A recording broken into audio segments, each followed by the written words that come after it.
I blackmailed the maintenance man at my grandma's senior center. Hi. 41F. I had to do some community service for a misdemeanor charge I was found guilty of, so I went to the senior center in my town. Immediately upon arriving and being introduced to the person in charge, aka the maintenance man, he was hitting on me. We did no work at all. We walked straight through the cafeteria and out the back door and sat on a bench where he proceeded to tell me how awful his life was, how he was in a loveless marriage, his wife was handicapped, on and on. I felt bad for him. Until he started talking about the other girls that came through, they sent him pics, and he signed their paperwork to say they did their community service. Maybe I wanted to do the same? I don't remember what I said, but I left and didn't go back, pretending it didn't happen.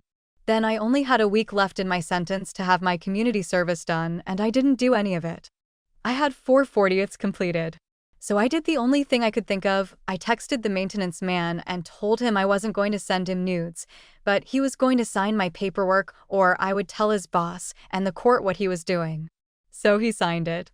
Then I told my probation officer not to use them anymore and why. I wanted to call his boss but never did. I just wanted to make sure that he wasn't taking advantage of the women in that program anymore. Just to clear things up, he is no longer part of the program because I did turn him in the same day I blackmailed him. I regret not doing it sooner, and I regret not telling his employer and his wife. Funny ending to this is one day I was at work telling some girls about this guy, and later on that day one of them pulled me aside and told me that the maintenance man is her stepdad. She started crying saying she knew he was doing this to her mom, but her mom won't believe her and maybe now she will. I felt terrible for her. I told her to have her mom call me and I would tell her all of it. But I never heard anything, and as far as I know they are still together. And he still works there. Which sucks cause now I am 50 and can go there and it's awesome. The craft room is insane. They have a choir, lots of exercise equipment, free transportation and day trips everywhere, but I don't want to see him. If I had the balls I would totally go and make sure I said hey. Remember me.